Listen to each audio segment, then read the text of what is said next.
Tonight we are discussing Blood of My Blood, episode 109, Braemar, written by Diana Gabaldon and directed by Azure Salim. I'm Courtney Williams, producer of Outlander Behind the Scenes. I am drinking a plethora of water, electrolytes, and hot tea. And my brief overall impression.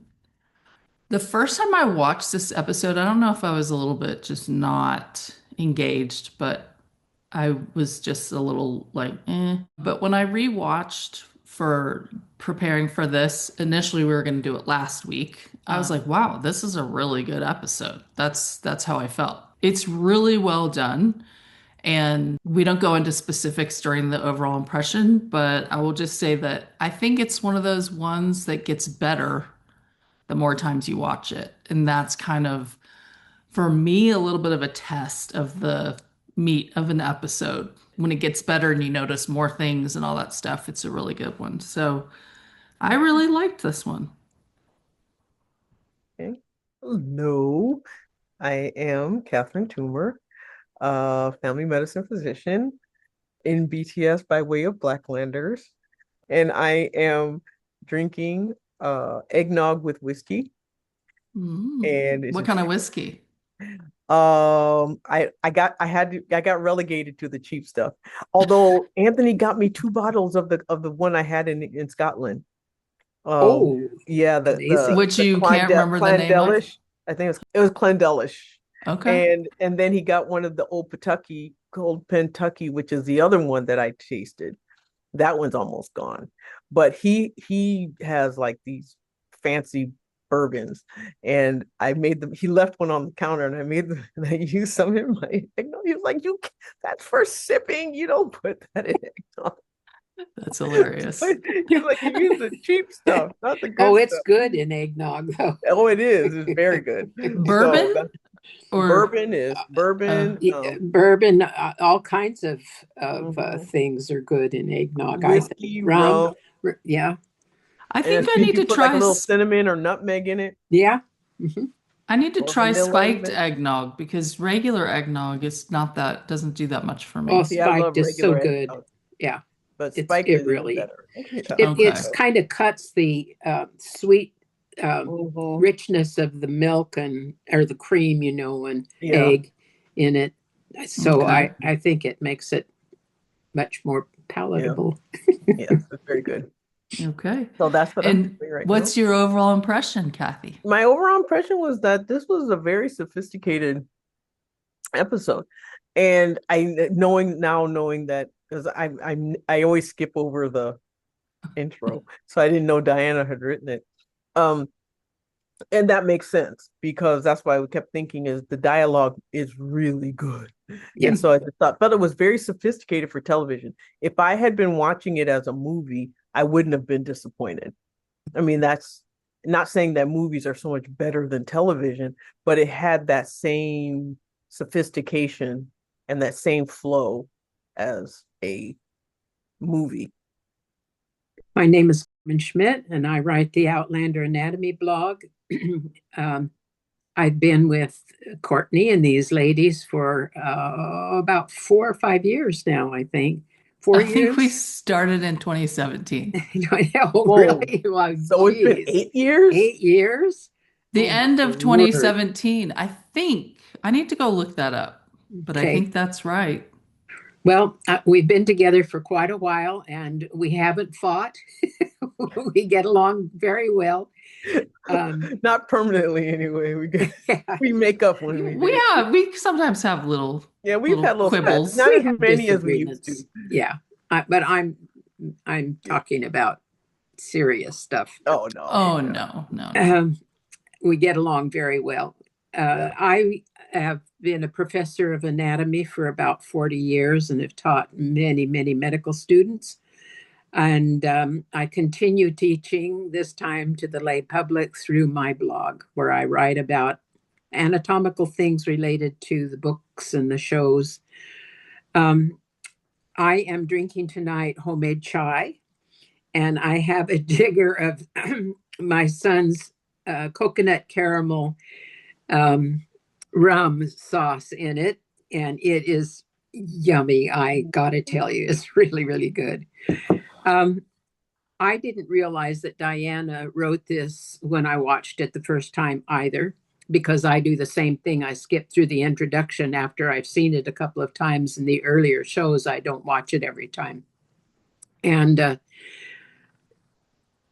but I could see her steady hand when I realized that it was her who had done the writing, because she is able to turn a phrase like nobody I've ever seen. She is just so succinct and pithy. Some of these responses in the show, and I won't get into them, but I thought it was a very good episode. I enjoyed it a lot, and I enjoyed it the first time too.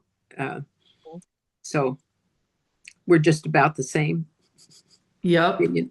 My favorite, I did not leave enough space for favorite lines in my notes. I'll put it that way. Mhm. As to its margins and the back page of the page before and all that stuff. I mean, yeah, the dialogue in this thing is just, Just super.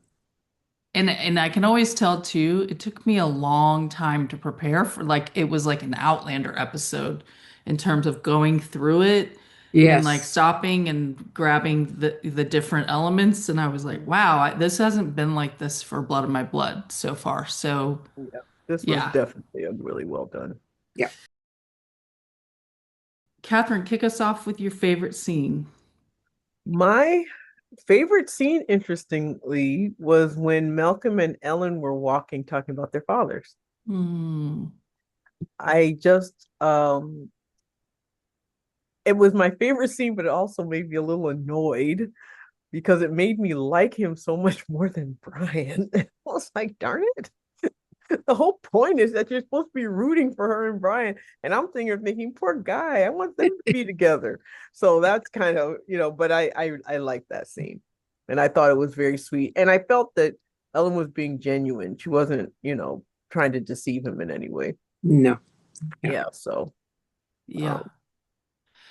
um, Came to mind what Carmen has said many times of that she thinks they could have had a good marriage if it weren't mhm, for the mhm, relationship with Brian. I mean, yeah. he's so thoughtful and so Uh-huh. modern for his time and so, pleasantly surprising, I think, to Mhm. her and everyone else. He's very Yeah. likable. Yeah, Yeah. I had the same experience. Yeah. And well, also maybe in the later thing, but the way his uncle talks about what he's told him about her means that he really appreciates the kind of person she is and all of her um, personality traits and the fact that she's intelligent and has an opinion, which is And huge. he doesn't, a lot of men in that time would not be as open about it as he is. Mhm. Yes. Yeah. Okay, I have a lot of favorite scenes, but I will pick the scene between Ellen and Colum in the tent Mhm. when Dougal has told Colum about Brian and Ellen, and it is really well written. It is classic two Mackenzies facing off and, Mhm. kind of sizing each other up and thinking ahead and going, and she's going, I know you're going to try to have him killed. What is the angle here? We're going to give Mhm. each other our words, but I thought the two of them in that scene were really strong and it was a very almost Mhm. gripping scene. Yeah. I had several too, and you both have covered a couple of the ones that I had. I really enjoyed the scene between Ellen meeting Uncle Grant. Mhm. That was very probing. He was not at all retiring in his questioning. He was very forthright and straightforward with her, as she was back with him. And his threat to her was very chilling, and it did frighten her. She didn't show it, but she carried it back to Mrs. F very immediately, and told her about it. And I'm sure it was unsettling but he was very believable, and she always is. I think she's a terrific actress. Mhm. Um, but I thought that was really a well done scene and unexpected. Yeah. I just wasn't prepared for Uncle Grant in this in this whole episode. And literally her hands were chilled. Yeah. Hmm. Yeah. Yes. So that was a good choice of words to describe it. What I really found my favorite scene was when the three siblings, every time the three siblings interacted. So there was a time right before the uncle showed up, and then the time in the tent. And it was just so realistic and so well done. And then the last was when they were driving off at the end. And Cullum is almost like he had this look on his face, like, I've lost my friend, but I have to do what I have to do. And that's sort of kind of the feeling I got. Like they were siblings and he was kind of remembering the times when they were closer. But maybe Hmm. that's just me, projecting. But that's I so. took it that way. No, I feel like they interject that complexity into their Hmm. scenes together, which is what part of what makes it enjoyable is you see Mhm. the layers Yeah. But between those the two. It's acting, not, their acting is phenomenal. they're really good together, I think, Colum Yes. and Yes. Ellen. Yeah. Hmm. But Yeah. even not even with Dougal, it was Oh, the yeah. same. It's like there's that he's like this big dumb jock and he just you know and he's He's but he's got a he brings a to me he brings a different flavor to the scene hmm because Ellen and Colin are like sparring partners. They're like they're yeah, playing chess with each other. But Dougal is just kind of like you say this. he's like this little puppy dog who just like, I'm gonna bite your ankles. Yeah. That's kind of how. And it just seems, or he's like always like, like na na na na na na. I mean, that's kind of how the Yeah. that sibling that you just want to smack sometimes, but you can't. Well, But he's more like an open book where the other two are very yeah. strategic. He's more Hmm. like, you know, they use surgical instruments and he uses a hammer. Yeah. Yeah. Okay, so the next one I'll mention is I enjoyed the hell out of watching Uncle McKinnon, Malcolm McKinnon Grant tell off Lord Lovett. Oh my gosh. And Mm. the lines that were Lines. written for that were just priceless. It was so good. I was just and you could see the Mackenzie's Dougal and Hmm. Colum and Henry even in the background, and their faces were Hmm. like, yes. It was just so, so good. I loved it. Thank you. Thank you guys. Thank you, Diana. Mm. That was very rewarding for me. That was. Yes, when he mentioned his putrid loins, Yep. his Which, putrid loins. I know. I was just like, ooh. however, Brian did come out of those. So, Yes, that I just Yeah. thought of that too. Um, okay, those I have to agree with all of those. I thought that I enjoyed the scene of Brian escaping the Gallow Glass lads and mhm. of Murtaugh coming to save him, and then the banter between the two of them, and then their escape on the horses. That was a little bit of action. So much of this series is really verbal Mhm. interactions, and there's not a lot of action scenes, whereas in Outlander, there's a pretty good smattering of Hmm. action throughout it. So this was a welcome relief. I enjoyed that. I thought it was really good. I thought, he's sitting there eating his targe and you know, sort of grumbling and cursing to himself, and then suddenly these arrows start whistling, and has a way of putting things in perspective very rapidly. So Yeah, that's true. There's a I, lot of parallels, and I'm sure it has a lot to do with, you know, there's not a lot that's going to happen in the woods with arrows. So, so a lot of the scenes are the same as what Jamie experienced. But I just found I found myself looking at things saying, oh my gosh, you can tell that they're related. That's Yeah. how I felt yeah. watching a lot of their scenes. And Yeah, and love the Murtaugh. Oh banter. gosh, I love Murtaugh in both Outlander and this. Yeah, You just no, want to give this him a Murtaugh, hug. whenever he comes into the scene, I'm like, oh, goody. Because Yeah, he's he's just such a so sweetheart. good and He really is good. it just livens things up. Yeah, Um, yeah, he's a good one. yeah. Well, I just want to mention the very brief scene where Ellen leaves Brian after breaking up with him, and we see her just gutted Hmm. and then pull herself back together. And it is a continuous shot, and she goes from gutted to I have to Protect move him. forward and go on. And I thought it was really well done by her.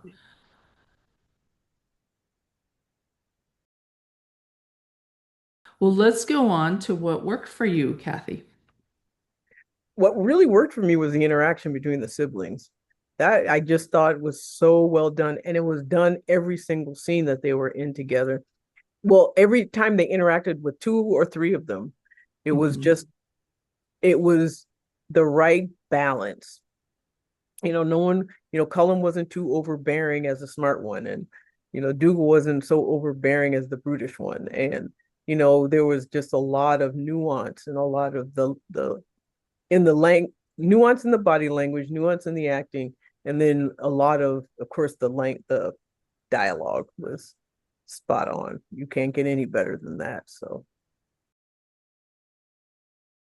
and the dynamics of the times became, from really noticing the difference between Ellen's interaction with her brothers from before her father died to after, when suddenly she became, like she said, a pawn. Yep. Um, Well, she's a tool. yeah.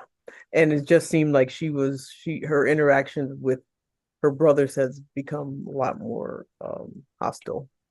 There is another shift that happened in this episode, which is that Colin basically reined Dougal in and said, what else are you not telling me? Mm-hmm. And basically, I'm gonna have these guys cut your tongue out if you don't Mm-hmm. come clean. Because Dougal had, he was keeping Ellen's secret because she Mm-hmm. was keeping his secret. And in this episode, I feel like he transitioned Mm-hmm. to this is Colum's the Laird, and he's the guy I answer to, and Mm-hmm. you're no longer that. And so she lost some power in the siblinghood Mm-hmm. in this episode, I thought. Yeah, I agree. What worked for me, loved all the horse riding scenes so Mm. much. They You were gonna used say that that. as a transition many times. There was the big wide shot of Uncle Grant riding in for the first time. There was the horses plopping, splashing through the water toward Braemar. Brian and Murtaugh speeding away on their horses. There were just great riding scenes, and I love it when they include that. Yeah. And I won't As even I was watching them, mention, I said, I know Courtney's gonna notice the words because I noticed them. So I'm like, I know she's gonna notice Yeah. and because I they were purposely didn't beautiful. look at when they use the same horse in Mm-hmm. those two different, like the some guys that we don't know who he is riding into the thing, and he's on the horse that Uncle Grant was just riding. I was like, don't notice that stuff because I'm really enjoying it. But yeah, that really worked for me. Um, I'll make one comment and then I want to give my what worked. Hmm. I like this version of Henry much better. I'll leave it at that. I think he's being portrayed much more.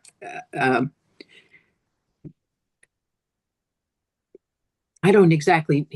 He just came across as so whiny in the early some of the earlier episodes, but he really seems to be getting a stride, and I like that better. That I didn't want to get off on that, but I wanted to mention it.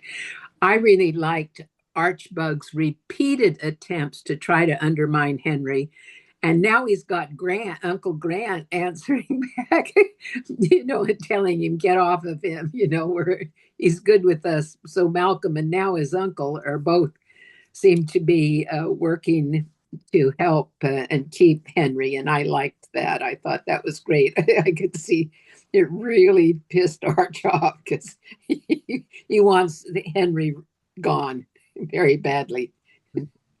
Archbug is losing his grip on the Grant clan. Yep.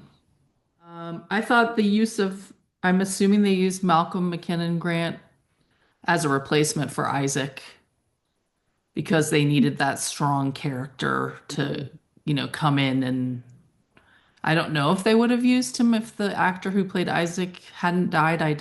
I'm curious about that. But this guy Oh, I really didn't know worked. that's what happened. Yeah. He Oh, did die, yes. He did die during the filming of season 1 of But Blood of My Blood. Yeah. but that means that Diana would have had to been, of course, she is nimble, but she would have had to have written this, added him in rather hmm. quickly. Well, I don't know. I don't know the timing of all of that. Yeah. So, his character worked for me. Hmm. Yeah. Yeah. I enjoyed seeing Murtaugh watching the cross sword dance because it was shades of 114 the search, when he's going to attempt to do it. I've done that dance, by the way. I performed it in front of an audience. Oh, What? Yep, it's When?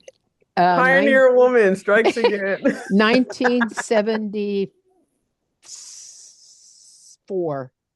Wow. Foreshadowing for your involvement in Outlander. What was the circumstance?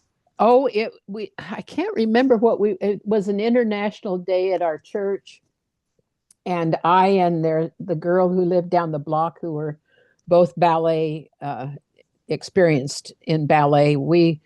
Uh, I don't remember. She taught me, I think. She had learned it somewhere, and then we taught it, we practiced until we got it right. We made little kilts, our own kilts. That's awesome. Nothing like Oh, what we're really? wearing today. Yeah, it was a long time ago. I mean, that's what, 50 years ago. Yeah. Wow. Yep. Wow. Do you have a video? It is not, oh no, no. It is not an easy dance to do Mm-mm. because, you have to be really aware of where you're putting your toes because it's done up on your toes. It's, and up on the balls of your feet. It's not done flat footed like Murtaugh did it. Yeah, I So, thought that was yeah, cute too. Which I've tried anyway. yeah. I'm pretty sure that Colum betrayed his oath to Ellen. That he's the one that got the Gallo Glass boys after Brian. I can't imagine anybody else who would have sent them to assassinate him. So I think Colum did betray his oath Well, I have a to question her. about that. Yeah. Who might you think might have done it? No, I think it was he, but I think it's interesting that when they were going back and forth about it, he said, from this moment on. So he may have already engaged them. He had already That's set what it I up. think. That's what I think is that once he found out from Dougal what was up, Yeah, and that's a they good point. and I think that's why they showed them seeing them together. Like, oh, the Gallowglass, what are they doing here? Whoever has enough coin to pay them.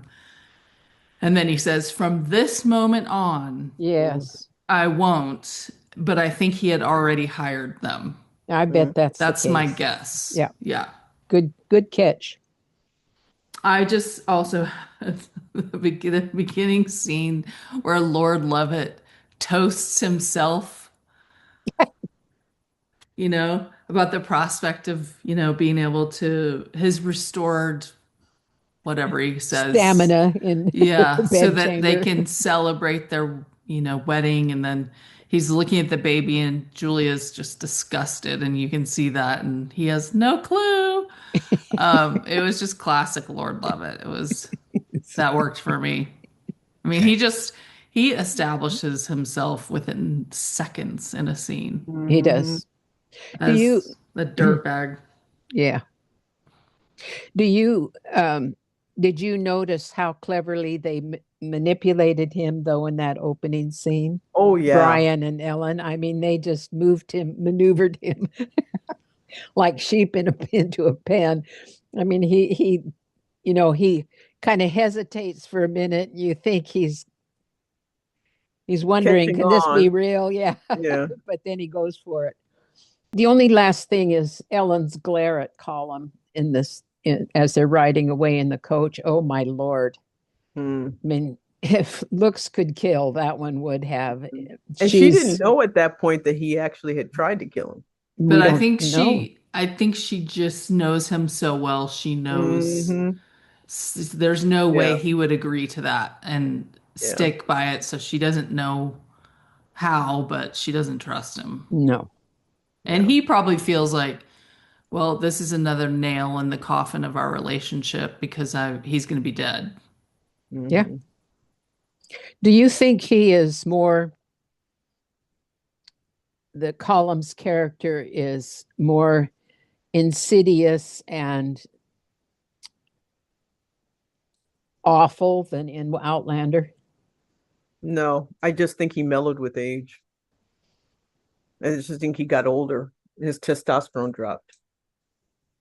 That's Yeah, what and it I is. think he's also fighting to establish himself, so he's a little even more aggressive. Hmm. Whereas in Outlander, there's no He's question. old. He's the He, laird. yeah, he probably doesn't have a lot of testosterone with his disease, Yeah. though, But because they're sterile as a rule.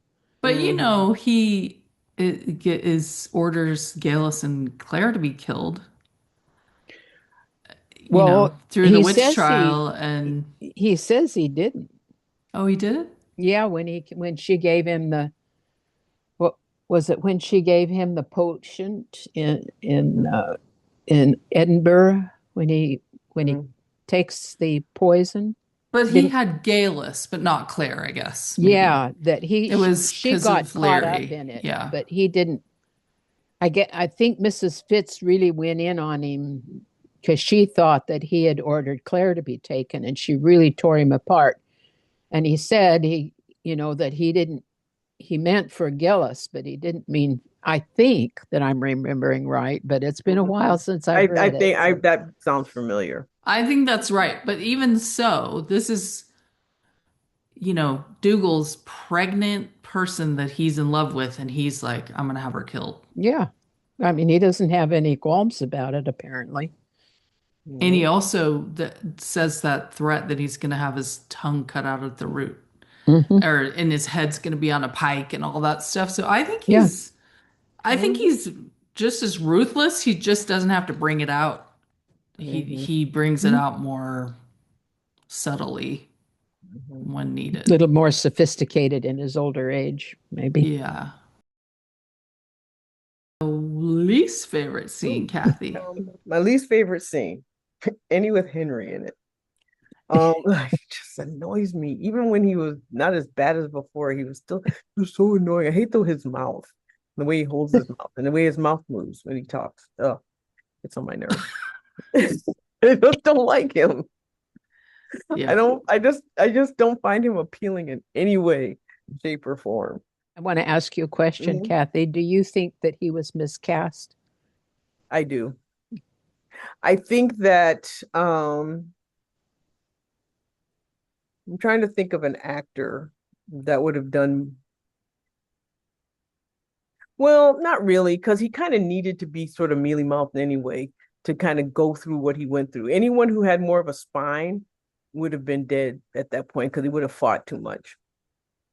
Um, and I think that it wasn't that he was miscast. I don't like the character that he plays. Mhm. Yeah. I That's a think good anyone who plays that part, I would have felt the same way about And because I I just also don't like think his character. that his storyline is the weakest. Yeah. Yeah, So it's really, he doesn't have a lot to work with. no, yeah. No, and I can see Julia as Claire's mother. But Mm-hmm. Henry as her father is not, it's not a strong, Mm-mm. uh, it, I don't know. It just Yeah. doesn't seem to work as well for me. But the mother, I think Julia as her mother is But I think that's great. more the character than than anything else. Well, and Could also be she has a role to play related to Brian and Ellen. And we see her in the castle and she has a lot bigger role. Like true. Henry has way less screen time. And on the recap when they showed their meeting and that she's like, "I'll find you." It's like Mhm. she's saying goodbye to him in the grocery store. She's like, "Okay, I'll meet you at the thing. Don't worry." So there's just like, when you were saying about that last episode, why didn't that work? Um, that was a little too casual. And then Mhm. it's so I just feel like some of their I'll just segue into it's a combination least favorite and didn't work because it's the acting is fine, but like, why would Ned Gowan help Henry? I feel like that relationship doesn't make sense and it's Mhm. too tenuous. And so the scene where he's like, okay, I need your help, and he's like, they'll all be busy during the tension. Like, couldn't Henry figure that out? And I know that he's getting him a horse, for the family, but why would Ned even help him? I think he wouldn't do that. And then he's like, can I ask you one more favor? I feel like Ned would be like, who are you? Like, why would I don't, is there something I'm missing? Was there something that happened in the past that bonded those two? Well, they're both blade ears, and they've come to each other at various points in different episodes. That's how I interpreted that he would ask that, and that they've forged some kind of a tentative friendship. Uh, What has Henry done for Ned? Okay, I forgot that well, they're both blade ears, so that would make sense here. That is, well, and then Ned got him to the brothel so what? that he could have some. Well, Ned was the contact person for the brothel lady, wasn't he? To help him find Yeah, Julia. help him But even find still, it just seemed What I does kind of Henry do agree. for Ned? n- nothing. Yeah. Blind. Except, I think maybe he may have passed information to him about the grants and how things were going with the betrothal and things like that. It's pretty tenuous, though. I agree. Yeah. It's stretching it. Yeah. I didn't really care for the Rob Roy scene, probably because we've Mhm. heard him do this before, so that part wasn't new. And so I didn't really think that added a lot to the episode. It wasn't that bad. I'm not saying it was bad, but it was the rest of the episode was so terrific that that part I could have done probably without because we No. know the setting. But I know Diana was trying to set up the historical uh, role that the Mar what is his title, Earl of Mar. Earl of Mar played in the 1715 uprising. So she's setting that up. Yeah. Okay. And then the next scene, of course, when you set up the him disclosing that Dougal was bringing that basically Ellen's dowry. Yeah. Rob Roy, you mean, when he says thank you. Yeah, when he Yeah. said, so he needed to be there just to Oh, I see Good. the Oh, vehicle of good that. point. Yeah, that is a good point. yeah. One other was the hands, like the scene where Brian and Ellen were together. I just thought that was highly reckless. I don't know. It just seemed really, it's like death is a possibility. Like you're putting this man's life in danger. You're putting her life in danger, and you're playing around. No, that just doesn't seem. It just didn't Yeah. seem realistic. I had that under what didn't work for me. It's that Yeah, Hmm. I did too. there's no way they wouldn't have been noticed. Yeah. They're touching each other, they're standing really close, they're looking at each other. After Broad Mrs. Fitz daylight. is like, "Don't look at any other men." And she's Hmm. practically, skipping around with them in the tent. And it made me wonder because oftentimes writers, or I think usually writers, are on location when they're filming so that they can help their vision be realized by the director and the actors. And I don't think Diana was there for the filming of this. Mm. So there were a couple of instances where I was like, what? I You can't might not imagine have had that in mind. that's not what she had in Hmm. mind because that was just an unrealistic. Yeah, uh, like him whispering in her ear, I love you. Why would he have gotten that close to her? just the whole thing. I mean, That's enough of yeah, it was just enough of an indiscretion to cause a lot of problems. and there's no way that nobody would notice Yeah. Hmm. that But I going on. I felt the same way about them when they met at the ruins.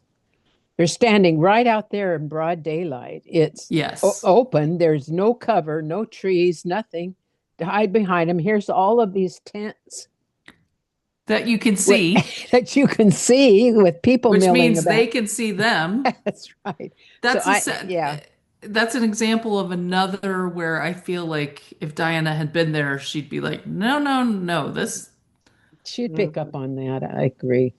yeah, Yeah. that was just felt lazy or Hmm. so two It ends was just didn't almost meet. like they were um catering to a certain audience that Yeah. needed that, you know, the whole romance audience. Yeah. I didn't see the point. Actually, it just and I found it cheapened. That was probably one of the things that cheapened Yes, the episode. for sure. I agree with that.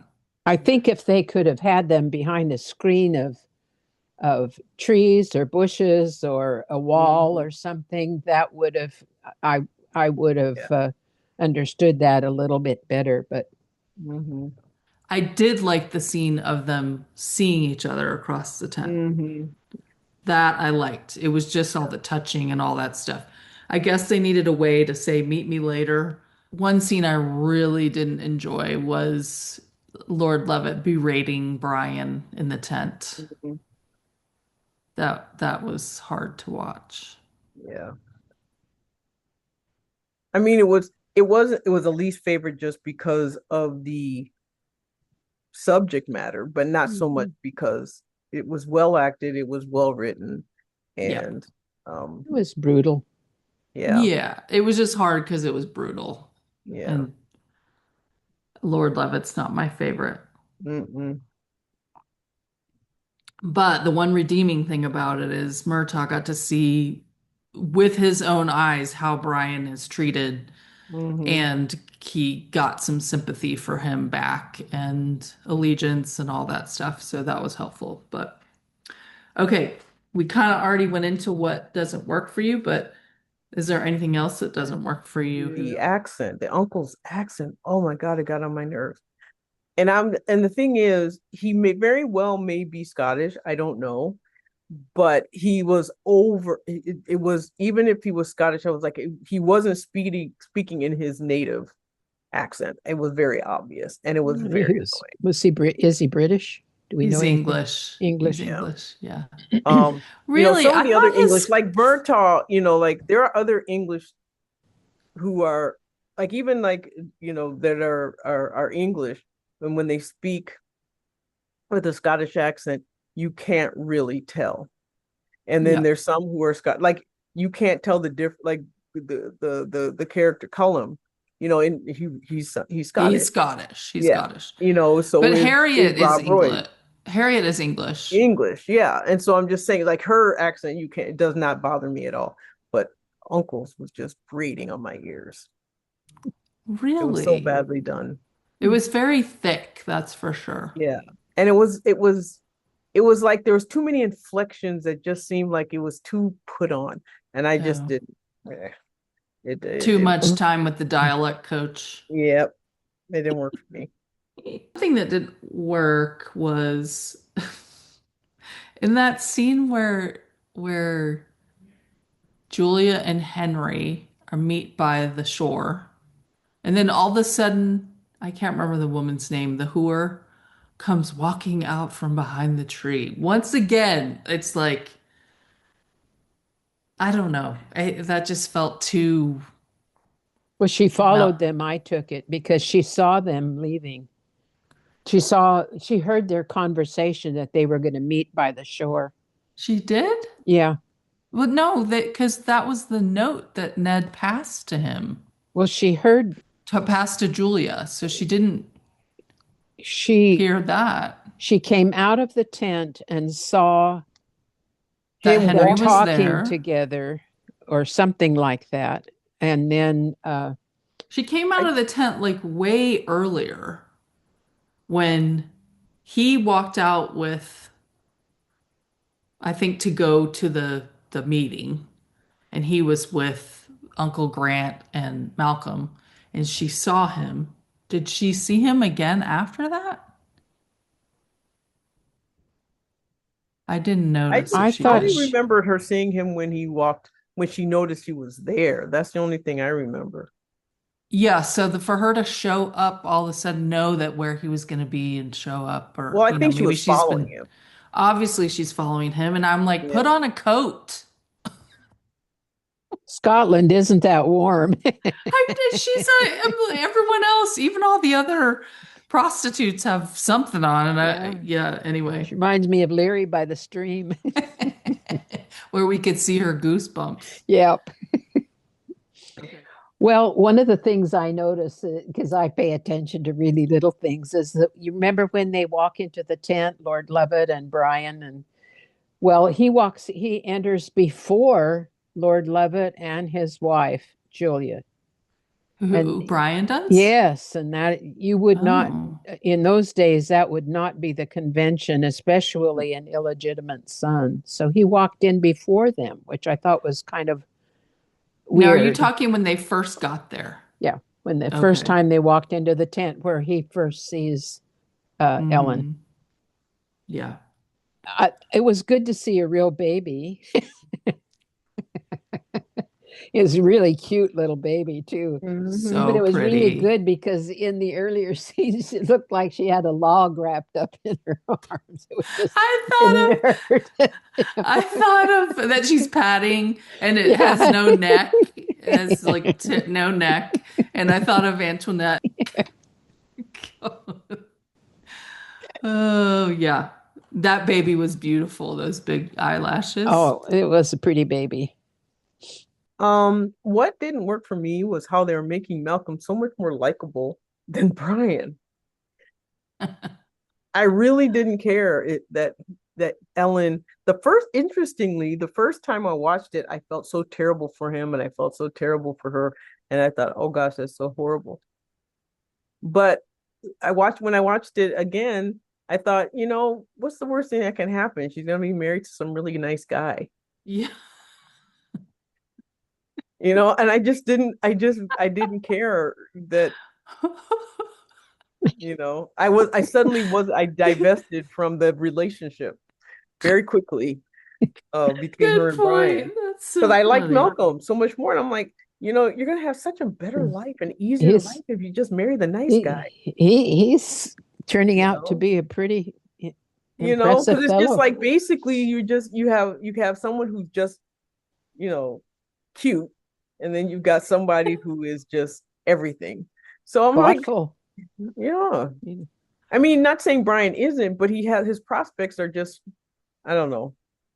They almost seem like, Brian seems like from a older time than Mm, Malcolm, almost. yeah. Well, I think it's because of their more of their upbringing. Malcolm Yeah. had a softer life. Yeah. And more educated, Yeah, clearly. yeah. Um, I wanted to mention that I did have the scene where they meet by the shore. When I first watched, I didn't watch with closed captioning on, and all of a sudden the wet nurse and Balak see her, and then she's like, okay, meet me by the leather castle leathers by the tree and the hole in the rock and all that. And then she walks up to them, and I was kind of like, really? They're just going to be like, oh, you were just over there hanging out with a guy? That's okay, Balak. But when I put on closed captioning, it's very, very low. Mm. The what she actually says, oh, that was an admirer of Simon from earlier. Um, it seems that news of the Fraser prophecy is spreading. Mm. So that made a lot more sense to me Mm-hmm. when, and it's inaudible. You could only Yeah. hear, I could only know what was being said by reading it. Right. So I would have turned that audio up a little bit more so people could get that context by not without having to have their captioning on. She can pivot pretty fast, that lady can. Mhm. Yeah. Julia, Well, she's Claire, smart. she's smart, like Yeah, Claire. She's a yeah. quick Well, Claire thinker. gets it from Yeah. her. Exactly. Okay. Any more, Carm, that didn't work for you? Why doesn't Lord Levitt have any clan members? If he's a laird of the Frasers, he doesn't have anybody else in the castle except Bollocks Bollocks. and Brian, Julia, his housekeeper, and him, and the baby. That's six. And shouldn't he at least have some clan? Klansmen, okay. So it seemed like he did have like those ladies who came and harassed her at the birth, I think were in his clan, right? Or in the like in the church Possibly. when he Yeah. was christened, people came. Yes. They seem to all be women. He Yeah. did have that one priest guy, but he's dead. I don't know. That's interesting. Hmm. Maybe they he got his budget cut Mm. for extras. Well, he did fall from grace, but you'd still think that his clan would follow him to where, exiled to Castle Leathers. Yeah, that's a good point. Catherine, any things you noticed? So the first was when the uncle was writing this, just Scotland being a character. I have a completely different appreciation for Scotland after having been there. It is that is I would definitely go back. I mean, it's just I loved Edinburgh, but I would love to go back during the time when everything looks the way it did in that scene. Um, the other is I noticed how Ellen's hair changed color, which is realistic, but it changes color everywhere you go. Like when she was talking to the uncle, looked brown. When she was outside, it looked red, and it was like it's like this very interesting phenomenon based on the lighting. Mm-hmm. Um, Because I I think noticed that, she is a natural redhead. I yeah, think so. but you could tell. I don't know if it was a rinse. They did, added another rinse before they showed her outside, but it's like her hair seemed to change color between the earlier scenes and the later scenes. Okay. Um, Maybe she has a I glaze. I noticed that Cullum is one of the few that has short hair. Everyone else is wearing a wig. I also noticed that um musicians, the violinist was actually playing. I don't know, I couldn't I looked at the others, but I'm like, I'm not gonna spoil it. I'm just gonna focus on the one I know who was playing, and she was definitely playing. Um, I and wonder I more also about that. noticed how Sam and Brian have the same profile. It's really creepy. It's really weird. Their noses Hmm. are the same. Yeah, it's weird they look so much alike. Yeah. Maybe they're related somewhere Brow.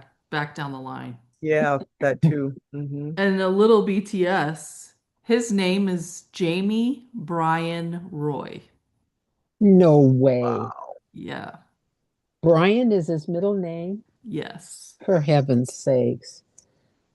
Yep. Wow. You That's like think one of that those things might have that's almost like influenced him a it's little bit? destined or something. Because Yeah. isn't that Yeah. Jamie's name in when he one of his pseudonyms? Yeah, Jamie James. Roy is Yeah. what Hmm. he's called on the docks when he's a smuggler. Yeah. Jamie Roy. Yeah, it's crazy. Okay, things I noticed. Did you guys notice in Castle Leathers in those opening scenes? It actually made me think of our visit to Shakespeare's home. Off on the left side, the wall was chipping away, and you could see the I don't know, that's like branches almost that formed the structure of the castle or the wall underneath. And I was like, oh, we saw that at William Shakespeare's house. Which I Anyway, didn't in go to. I Stratford didn't upon see. Avon. So let's see. I noticed Henry's trying to read a book in a very bumpy carriage. Yeah. He's like looking, it's like, oh, geez, my my chair just went backwards. Um, Okay. Yeah, Forgot that about would have it. been really hard to read that in that bumpy Yeah. carriage. I noticed Archbug's adorable horse again with the highlights in her forelock. Um, Dougal does have a nice deep voice. Hmm. And he has some cute eyelashes too. I noticed in this, when he's like kind of getting put in his place, his eyelashes kind of have these little clump where areas where they clump together and it just makes him look kind of boyish. I don't know, kind of cute. Um, I noticed that and I was like, that's curious that Mrs. Fitz says that Letitia has the ague. Did you guys hear that? Yeah. What do you think that was about? Just kind The of flu. like, She has the flu. did you catch Yeah, the her flu. Because they cold? call it the og, so I'm Yeah. sure Oh, ague is just okay. their version of the same thing. And I said, I noticed the musicians and they look like they're really playing. Catherine? The violinist was, Yeah. Well, she's the one I noticed. Okay. yeah, and that was the one that was prominent in the music anyway. So Okay. Carmen, go for it. Okay, well, I'm going to go back to the coach because I thought that was for the first time realistic the way they were Yes. traveling in a coach because those roads were horrible and the coaches didn't really have a very good spring mechanism. They had a spring mechanism, but it was really primitive. So I do think that they were being jostled and rocked a lot, and that was believable in my opinion. And yes, it would be hard to read. I noticed that when Lord Lovett walked into the tent with Julia and Brian in front, he was wearing the Fraser tartan. That was kind of cool to see. I also, um, this isn't exactly things I noticed, but I was really interested in, I would like to see the family tree of how Myrta and Brian are related. I know they're second cousins, which would make presumably the father's first cousins. or is it And through the then, mothers? Yeah, or the mothers. well, No, we but then know he wouldn't be a Lovett is, Fraser. we know Lovett is, well, I don't think that Brian's mother would be related to Myrta, but Yeah, maybe. because they're both Frasers, so it wouldn't be on the mother's side, I don't Hmm. think. Um, but I would really like to see how Diana envisions that relationship since they're second cousins. Mrs. Fitz is Myrta's auntie, and that makes them second cousins. So first cousins would be the generation above them, earlier than them, Oh, and at right, least right. Lovett would be on one side. And since Mrs. Fitz is by marriage his aunt, that makes the her husband would have been the first cousin of Murtaugh. I'm lost. I'm sorry. Okay, well, I used to do genealogy, so I'm used to doing genealogy charts. But Okay. each generation, you got your first cousins from related to aunt and uncle, and Hmm. you have your first cousins, and then when they have children, they're the second cousins, right? Right. Right.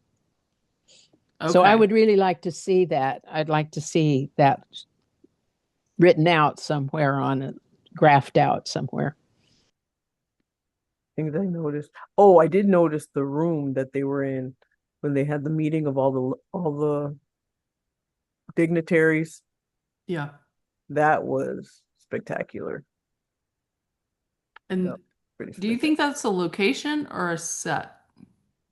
Um, it looked very realistic. I can't tell because it looked like one of the rooms in one of the places we visited. I mean, look just but Yeah. but with Outland, who knows? Because they are such good set designers. Yeah. You Yep. can't tell.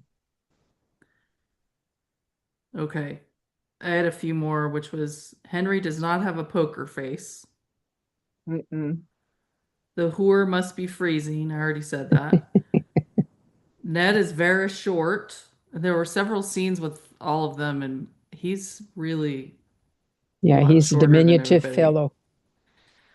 I noticed that Antoinette called it. I don't know if you guys remember, I can't remember which episode it was, but she said, when are we gonna see? I tuned in to watch Brian and Ellen run away together. But instead, we're gonna have Rob Roy come back and there's gonna be a big blah blah blah blah. You know, when I first watched this, I said, oh my God. And that may be why I kind of dismissed it a little bit, is I thought, she called it. This is exactly what's happening.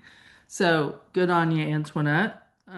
Oh, did you guys notice Lord Levitt's face after he basically reamed out Brian and cast him off? He felt He bad. he He looked, actually I looked don't think he remorseful. felt bad. I think he felt like shit. What Yeah, have I he felt done? remorseful.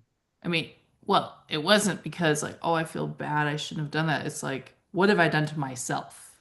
Mm. Oh How's That's yeah. what this going to come back?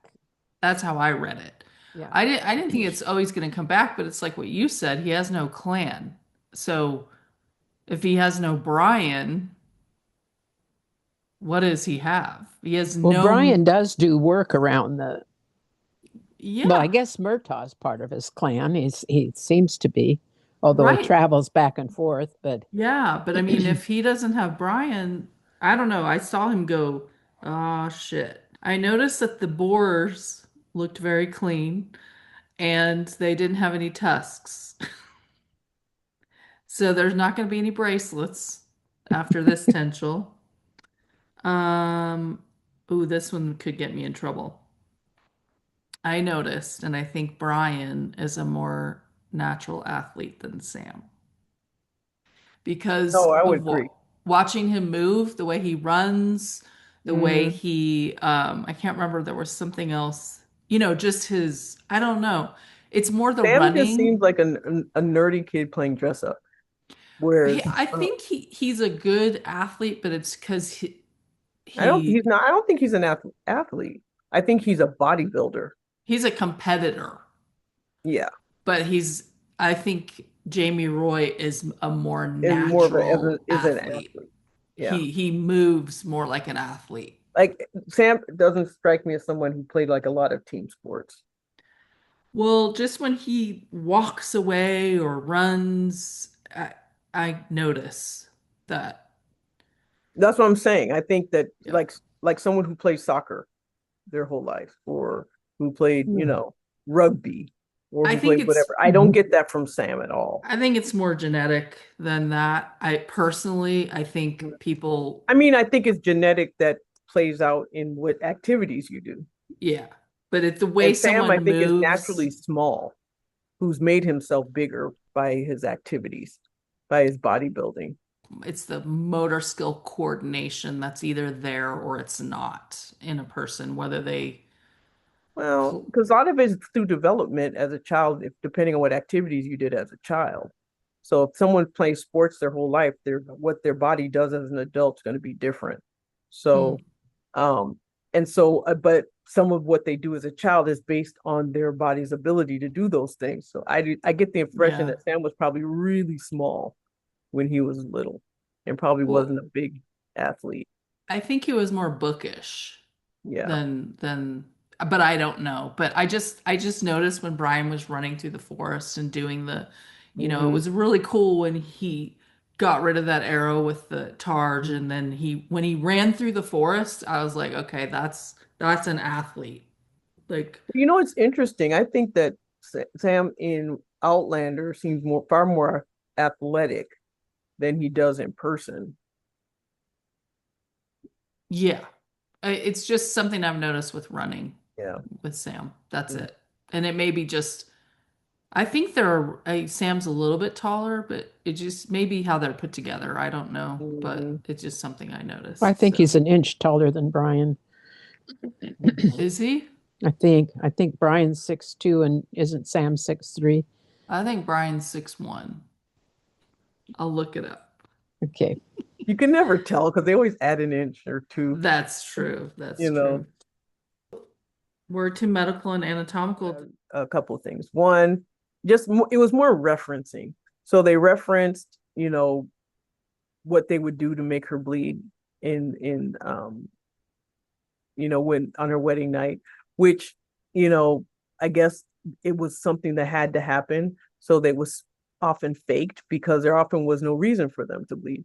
Um, so unless there was trauma, which I guess there could have been. But so that there was that. There was the first thing I thought when Lord Lovett kicked Brian, I thought, oh gosh, his spleen. So I thought it's like getting kicked in the stomach, and I was like, oh, that's terrible. What about Bollock hits people in the kidneys every time? Yeah. He's Well, always that hitting people in the kidneys in the back. yeah, Well, which he's is a brute. bruise. It will bruise them, but at least they'll recover Okay. usually. Spleen is worse. Spleen is much worse. You can bleed out. Oh, Spleen and liver is because yeah. it's not there's nothing it's soft around it. So the ribs aren't protecting A them. lot of the rib is under, pardon me, a lot of the liver, though, is under the rib Yeah. cage. But if you get kicked in it, it can still cause some rupture Yes, that's on true. either side. Um, the wet nurse business. Ah, So it Mm. was very common in that era and before for ladies of higher stature that they would hand their babies over to a wet nurse to be nursed. Well, the wet nurse does transfer antibodies through her milk to the baby. So the baby isn't, it's better than them having goat milk or something like that. Um, but the thing of it is that the mother's antibodies are going to be different than the antibodies of the wet nurse, and they will be closer aligned with her and her child because um, that child is going to be exposed, for instance, to her skin bacteria um, and to the skin bacteria of the wet nurse. And the antibodies that the mother transfers to that baby through her breast milk are going to be more finely tuned to the needs of that child than they will for a wet nurse. So it was commonly done, but it really isn't in the best interests of the child to do that if you don't have to. So he wasn't doing any favor for that little baby to tell Julia that she had to turn him over to a wet nurse. Um, Do you get more antibodies? Like if they both feed him, it seemed like they were alternating. Does that baby then have like twice as many antibodies? well, you'd have a different, not twice as many because he's not just different types. different types. He would have a broader palette, a range of antibodies if by nursing from both women. Hmm. But Julia would not have continued to nurse if this woman takes it over. He wasn't going to let her. He doesn't want he wants her to dry up. That's what the men did. They didn't want their wives leaking milk in bed. Yeah. They wanted them to be dry. And so, yeah. The first, colostrum, the first milk is actually some of the most beneficial properties. And it's Yes, just like, where does that go? I mean, because if you have a wet nurse, that's already gone. Yeah. yeah, she doesn't have that And anymore. But so the I don't know mother, if it, presumably, I mean, Julia would have hopefully the transferred mother would hers. pass hers on and then Hmm. pass, hand them off to a Yeah, nurse. Mm. yeah, but they didn't know the colostrum did that in those days, of course. But you're right. But then the mother will continue to transfer antibodies for at least 6 months, pretty well through the breast milk. So it's Mm. something that, you know, you'd really want your child to continue to do. And I think that's part of Julia probably knew some of that at that time. I don't think it was very finessed in the war during the war, but our knowledge, but there was some understanding of it, and so she was probably a bit dismayed, not only to transfer her child, and possibly its affections by doing that, but also that it wouldn't be in the child's best interest health wise. Yeah. That's really all. There wasn't a lot There really of wasn't. no, Yeah. not of I mean, there's always anatomy, Yeah. you know. Yes. The prostitutes' breasts are some of the prettiest I've ever seen on the show, uh, Maybe on that's why either Outlander or this show. maybe that's why Or she didn't have a coat on I think it's good. because of her beautiful breasts. Um, okay, legal. The only thing I saw, and Antoinette's not here to comment, but I was interested in what would be the legal implications of declaring yourself for the Stuart cause or against in a, formally in a gathering like that, because assuming they would write it Lose your down. land. your treason. You're treason. Yeah, Treason. You can die. Yeah, right. So why would they do that? because they believed in their cause. Yeah, you remember when Jamie and Claire go back from France to Lollybrook, and then they find out that the Bonnie Prince has forged their name on that declaration. Oh, right. Yeah. Remember, and they were so worried about it because it makes him a traitor now. He's got a price on his head Right. after he had Again. just been acquitted, and he's right back Oh, in the Jamie can't stay out of yeah. trouble. Okay. Did you have any other legal guys? Let's Mm-mm. go to BTS. Catherine, did you have any? The only thing I've noticed because now for some reason on my timeline and everything I'm in, I'm getting a lot of blood of my blood stuff popping up in my timeline, which I never saw before. So I'm getting a lot of Jamie Roy in there. Mm-hmm. Um, and he his movements, his essence is the same in real life as it is in the show. Whereas like Sam can transforms into something totally different and you Oh, wouldn't that's recognize him. Um, and he just completely goes away. And then you have Jamie. oh, With that's Rob Roy, he interesting. has that same goofiness. He's kind of goofy, but he's not. And he sounds the same. He looks the same. He moves the same. And that was something I noticed, which I found was rather endearing. The other I found is that I really like watching the actors interact with one another. They just seem like they're having a really good time. Yeah, and I feel like they're getting close, just like the Outlander, Hmm. which makes sense because they're on Yeah. location for Sure. 12 hours, 14 hours a Hmm. day, and months and months. So, yeah, it's nice. It's that I think that speaks a lot to the culture that gets created, Hmm. Yeah. which is, that all comes across. Yeah. Okay. I had a few things. The guy who plays Malcolm McKinnon Grant is Simon Merrills. He's 60 years old and he is an English actor. Hmm. He's not Scottish. His accent's not that great. He needs to work on his Scottish accent. I looked up Braemar, and it is a real village in Aberdeenshire, Scotland, famous for a gathering, a Highland Games gathering that have had for many, many, many years. Cool. Um, so that's a real thing, and it's within the Cairngorms National Park Yeah. near the River Dee, so it's supposed to be Mhm. very, very beautiful. And for some reason, a picture of Will Ferrell came up. And I was like, what does he have to do with this?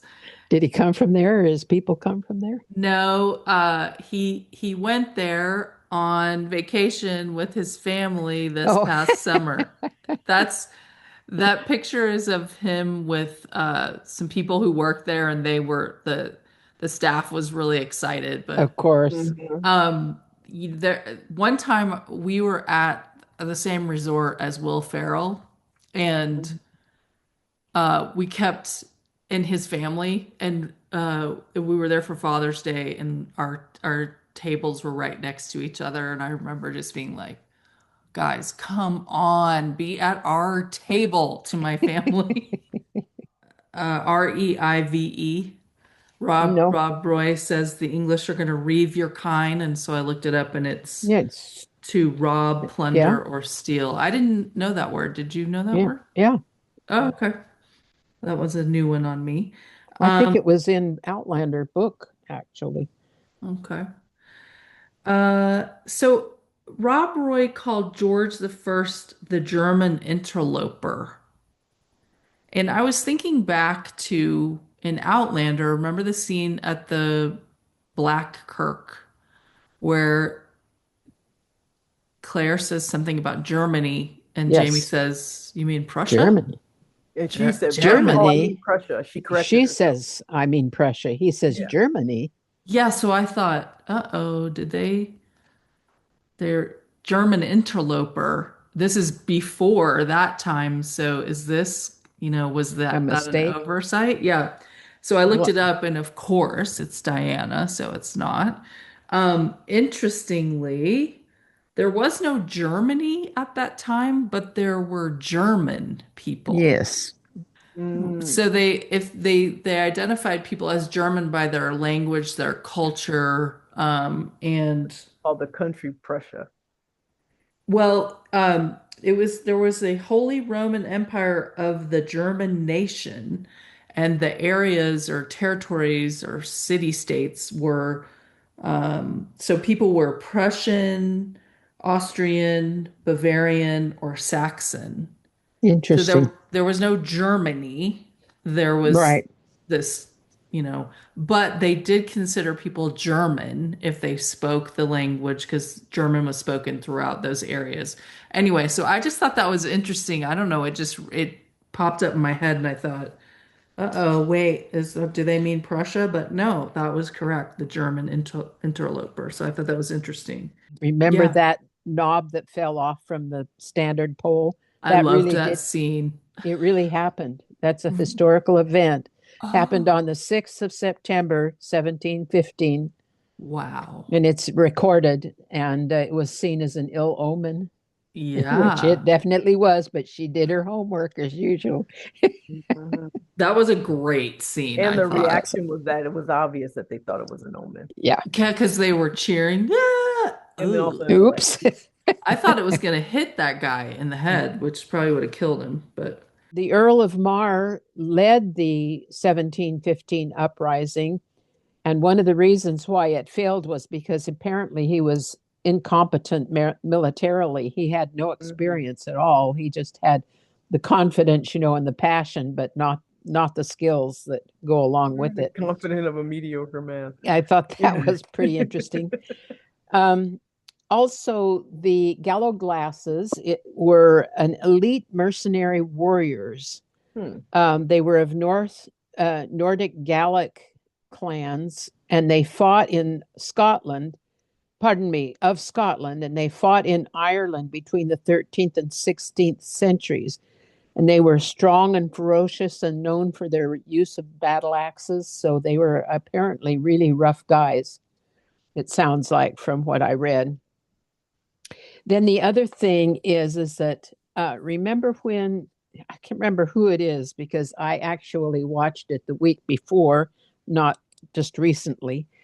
Um, but somebody mentions eating the apple from the tree of Oh, with uh, Eve, yeah, since Eve ate the apple, that was yeah, Eve ate Mrs. the apple. Fritz. Yeah, I Mrs. just Fitz. wanted to point out because this is something that people say all the time. The Bible does Mhm. not say it was an apple. It No, they just said it actually was says a it. fruit. Fruit. Yeah. Right. And it became an apple due to 12th century French art. They began Hmm. to depict the fruit that she in paintings, and then everybody picked up, oh, it must be an apple, but it really was Hmm. uh, never identified in that way in the Bible. So I just wanted to say that. That's all I have for BTS. Oh, a nod cock. Somebody, it was either Ned, I think, or maybe Column speaking about somebody speaking about Dougal. Anyway, they were called a nodge or nodcock, and that is a foolish person or a simpleton. It's an Oh. archaic term. It isn't used Oh wow. anymore, but trust her to find that too. Okay, that Yeah. now we're I would love to be one of her researchers. That would yep. be so much fun. Um, uh, favorite so the next lines. is what favorite line. I really only wrote down one just because again there were just so many. When Diana writes an episode, I didn't realize it was her who wrote it. If I'd seen that she had written it, I would have known that it was going to be very difficult for me to get a favorite line. But the one that really stood out, even though it was kind of harsh, was if you break my nephew's heart, I'll rip your own from your chest. That was I was top like, of mind too. It so was so, menacing. yeah. And That the would thing is, stop he you in didn't your even say it tracks. in like a really harsh way, which No. made it even more menacing. Yes. It was like, It was just will. surgical, you know, it was And just that's what very Mrs. Fitz was like, and he will. yes. And I thought when Lord Lovett said at the beginning, well, when Brian says, what clans are going to be there? And he says, well, everybody except Isaac, of course, may he rest in peace. And how his face, how he delivered it. And I Don't thought, really care.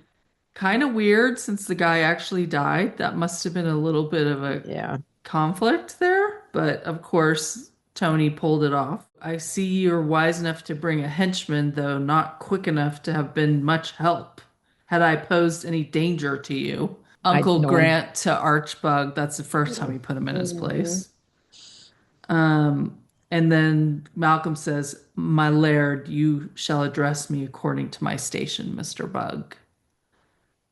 Yay, Um, yay, yay. Yay! We'll need to be as wily as foxes to manage your wedding night. Make Part of it. certain you bleed when you're meant to, Mrs. Fitz. Mhm. I'm able to distinguish between a man's professional countenance and his personal proclivities, Mr. Bug. Oh yeah, I That's a like that good one. was actually a pretty good line. That sounds God, like Diana too, doesn't it? yes, that Yes. does. I liked Murtaugh when he said, if anyone's going to kill you, it's going to be me Yeah, I did like that line. to Brian. Um, and then Uncle Grant, I Kent your father, a man who could convince ye the sun was shining whilst the rain lashed your face. That's what Oh, I yeah, meant I about really her like that line economy of too. words. Mhm. Somebody else would write, well, the rain would hit you in the face or something like that. But she used the word lashed, and that just painted such a picture to me. It was Mrs. Fitz, because there's the quote. I have it in here. We have been putting this over on men since Eve ate the apple. Yep, I That's for, remember that. yeah. Hmm. Um, this is the one that was so wonderful from Uncle Grant. Ah, you, Fraser, are a liar, a fantasist, and a scoundrel, as if the seed from your putrid loins. could amount to more than a blight upon all of us. You are a detestable nodcock. There it is. Fraser, and so is any man who would confuse your abominable lies with the truth. Oh my gosh, that is such a good one. That whole thing is just one of the best synopsis to character Yes. destruction that I've ever witnessed. And so gratifying because he's such an asshole. Lord Lovett's dismantling of Brian is pretty rough. You're a Yeah. flimsy kite of a man, pathetic, a gentle breeze is enough to wound you. You can't even fuck properly, it seems. If you're even half a man, you'd have taken the Mackenzie slut Like her maidenhead Maidenhead. or something. Maidenhead. Maidenhead, and she would have been disgraced before her whole family and all the clans. But no, you couldn't even perform when she was handed to you on a plate. What a Mm. douche. He really is foul. I liked when Ned said, "Let your better selves prevail." That's one of his favorite I, lines. I think he doesn't know what to do with these siblings, He honestly. doesn't, but that's a great piece of advice for all of us Yeah, anytime. it is. How about you fool me into believing that you are only for a chance to dip your wick with the lassies? But no, call him to Dougal.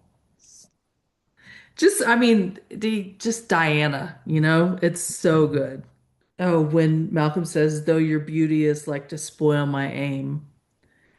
If a grouse crosses my path, you'll have his wings. For a hat. Yeah, to grace a hat. He's such a gentleman. He is. So the standouts, shout outs. For me, I only had two that I really stood out. One were the horses, and I was thinking about Courtney the whole time because there were so many different ones. I was like, they're not using the same ones again. But they're beautiful. Oh my gosh, they're beautiful. They really And were. then the other standout shout out is to Ellen. Everything she's in. She's always the best. Always. What's Always, her yeah. name? What's the actress's Harriet Slater. Harriet Slater. I need to Yeah. start learning people's names. She is just She's something else. amazing. She She really, really reminds me is. of Jenny of Laura. Laura. Laura Donnelly, Like that yeah. same skill level and then the same um feistiness or something. There's just Yeah. it's like they if someone said they trained under the same person, I would like, oh yeah, that's up, that's clear. But it's like Both I of them do not overact. no, no. And And I they think don't that she's gonna force go their on. Mm-mm. it's Um, just like it's But they and the amazing. fact that generate she's speaking in an accent that's not hers and it sounds so natural. Um, and they generate a lot. They both generate a lot of restrained emotion. mhm, They show a lot of yeah. restraint, but a lot of emotion. Mm. Like that scene where she went from smiling at, Uncle Malcolm to suddenly being scared. Yeah. Um, she was like, just get through this. I mean, she got through it, obviously. Yeah, Um, she gave him a brilliant smile at one point mhm, in their discussion. Remember? I mean, it was just dazzling. mhm, And then Oh he, yeah, she was charming him and oh flirty yeah, with him oh the yeah. entire time. And then it was all of a sudden like, "Fucking." mhm. Well, my thing is, what I didn't understand, and I think Dougal was a little bit hesitant, um, was that it's not like they know the guy well and they're leaving their sister alone. I mean, at a time when, Yeah, that's anything true. could happen. They That's don't know who true. that guy was. And somebody mentioned in the comments after our 108 discussion that sadly too, because Ellen had gone through that ordeal with all those men in that room, back then people would have seen her as sullied, Mhm, and not worthy of so much protection because they had watched her pee. They had done all they just mhm, because those men had been there. So for them to leave, So it was like a catch 22, hmm basically. Yeah, it's like how they tried witches too. They gave them Yeah. they put them in If a we throw you no-win in the water and you situation. float, you're a witch. If you sink, That's you're right. not, but you're Yeah, drowned. but you're So but dead. you're dead. Yeah, exactly. Well, I had the ensemble as Mhm. standouts because I thought everybody did a really, I didn't think there was a weak link except for maybe Henry. Yeah. And it's not so much the acting, it's It's just, no, I think it's a combination of the acting because his facial expressions are his. yeah. And he, it's just a, I don't know. Yeah. I also had the music. Yeah. And it's like you always knew when, like when Brian and Ellen saw each other. Like if I had my eyes closed, I know exactly the moment they saw each other because the music changes. Yeah. Yeah. And Um, I would say too, Scotland, the lands, and not mhm. just Scotland, but the use of their, I forgot to mention one of my favorite scenes was the very opening scene that's a drone shot of Mhm. Castle Leathers because we Yeah. all were just there in Hmm. October and I hiked up to from the road up there. Me And it too. was very rewarding, I thought, to get up there. It was beautiful, it was Was lovely. peaceful. And so that shot in particular really showed the area more than Mhm. I've seen. And so that was fun. Uh, so I'll give a standout to the the cinematography, the shots, the big shots of the land was really great, I thought, in this episode. I agree with everything that you ladies have said. I do want to shout out to Simon Merrill's as Uncle Grant, Mac McKinnon Grant. Mhm. I thought he was really believable in his part, and I think I agree with what we've already decided as to why he was brought in, to fill Isaac's place.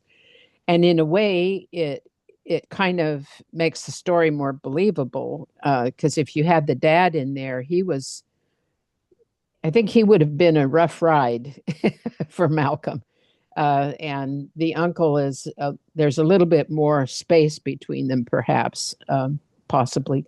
But I thought he did a good job as Uncle Grant. And then I always loved Seamus McLean Ross as Colum and Mhm. Connor McNeil as Ned Gowan. He does a great job. I thought Sam Rutford Dougal did a good job in this episode too. Yeah, he did. He just had a really small part, so Yeah, he didn't have much airtime in this one. yeah. Well, let's go to big themes. Catherine? Um, my big theme was essentially around egos, and I was trying to figure out a way of tying it. So like Lord Lovett, because of his ego, he's so easily manipulated. Dougal, because of his ego, he's so easily manipulated. Um, who else was the ego? And I think Henry to a certain degree, but it's more of his lack of ego. Oh, I know. It Mm, just seems like it just seems like or even Murtaugh, for example. Like the reason his life is the way he is because he's not led by his ego. The reason Lord Lovett's life is the way it is because he is. You know, it just seemed like ego seemed to be the deciding factor as to where people ended up and how things happen. Um, mm, and interesting. that was kind of what and I think it's mainly because of the opening scene with Lord Love. Well, not the opening, but the scene where he was being talked manipulated into um Julia going and with Yeah, the baby.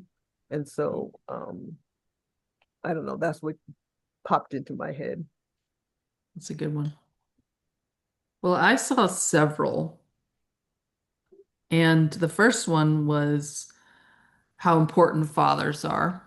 Mm, And I feel like both Ellen and Malcolm had mm, fathers who listened to them, took an interest in them, treated them with respect and like they're intelligent humans. And we see two very self-actualized characters Mhm. because of that, with confident, high self-esteem, all that stuff, and probably why Catherine wants them to end up together. And I thought it was an interesting metaphor that Colum and Dougal form two halves of a whole laird Mhm. because they're not whole people in themselves, partially probably because of the way they were treated by their dad. Mhm. So I just, that was a theme. Um, Another one was never trust a Mackenzie. Even, Ellen and they're not, they're the sly as foxes one, right? Yeah, Yes. we saw that all over the place. And then my third thing was shit rolls downhill. So, we saw Uncle Grant just disassemble Lord Lovett in the meeting, which was fabulous. And then Lord Lovett just came home and did it to Brian. And Passed it yeah, on. yeah. This was this was a really complicated episode. And I felt like I didn't come out with one big theme like I can often do. Yeah. There were several.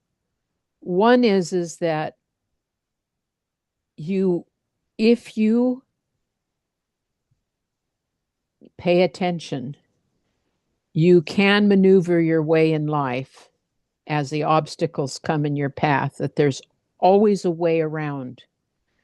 It may not be the one you want, but you don't have to go running straight into uh, into a fallen log. You can go around it.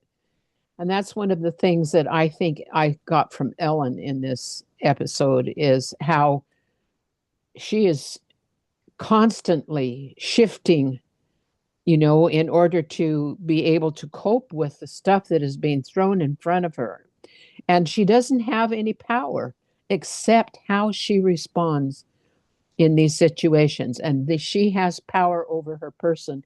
And that is why she comes across, for me, for being such an important and strong character. And she was for Jamie, if you remember, his mother. Well, both of his parents were, but. And then one of the things that I also got out of this was um, there are times when you have to accept an outcome or appear to have to accept an outcome, and that you to continue beating your head against a wall when it looks like it's not going to move is a really important skill to develop in life, is to when you back away and go in another direction. And Ellen did that as well because she's releasing um, Brian in order to save his life. She Mhm. doesn't know that he was chased down, but she is releasing that and going and doing her duty to save him. And, that is what Julia said to her. It is what we do for the ones we love. And that's what I think Ellen took that to heart and decided, okay, I'm going to marry Malcolm and I'm going to go forward with the plan and make it work. So, Protect Brian. perseverance, acceptance, flexibility, these were things that I came away with that were presented very subtly and very brilliantly in this, both through the acting and the words in this episode. When I mentioned that those characters are self-actualized, Mhm. uh, one of the first thing, well, the first thing under the definition of that I got was acceptance, being able to accept people for who they are and accept situations for what they are. And I mean, that doesn't mean roll over, but it's accepting themselves, others, and reality. And I was like, oh, yeah, I'm not great at that. I'm still working on that one. I But think you work on it throughout life. I don't think it's a process. It's not a event. It's not a, an arrival. yeah, right. Yeah. I wanted to mention the writer as a standout. I thought Diana's writing Mhm. was exceptional in this episode, and we've now seen her write episodes over years, and I don't think it's always been the smoothest for her, but man, she's really She nailed this one. she nailed it. Yeah, definitely. No question. I agree. I think she should have probably have been at the top of the list, honestly, because it was like a drink of cold water on on a hot day. Her storytelling skills are just, The complexity yeah. and She never, it just feels good to an intelligent brain. yeah, she doesn't ever take the easy way out either. No. And I wanted to mention her at the beginning, but it's my rule that we don't do that in the overall impression because then, we're repeating ourselves. Mhm. So honestly, yes, the writing I think was stellar in this episode and really made it. She always gets these episodes that tie all these pieces together with all these different storylines, and she's able to handle that Yeah. and do a good job with it. And this episode was no exception. Don't you think that's one of the reasons why they give them to her is because she can pull those things together better than Probably, most or why can? she picks them, It could because I be. think they Yeah. do let the writers pick the ones they want to Oh, do. they do? They do. I mean, to some extent, yeah. I mean, they might say, here's what's left, Diana, 109, after all the other writers have picked theirs. Who knows? By the way, apparently the castle that he lived in was called Braemar. That The who lived in. the Earl, there is still a village by that, like you said, in Yeah. Scotland by the name of Braemar. But I think if I remember what I read, it said that the castle where he resided was also called Braemar. Well, that makes sense. So it's not the same place, the village and where he resided? I think they're probably close Okay. to each other, but I mean, villages were often satellites of, think of Cranesmuir, Mm-hmm. and Castle Leoch. It wasn't, Oh, the castle wasn't in the city, but it was close by. I see. Yeah, that makes sense. Well, we did another one. We did another one. So good to see you, It's so good to gals. see you guys. You too. So I have to go to bed. All right, y'all. Okay. good night. Love Love you ya. Love you guys. too. Bye. If we don't talk before Merry Christmas, Yes, you too. Love you. love you too. Okay, bye. Bye bye.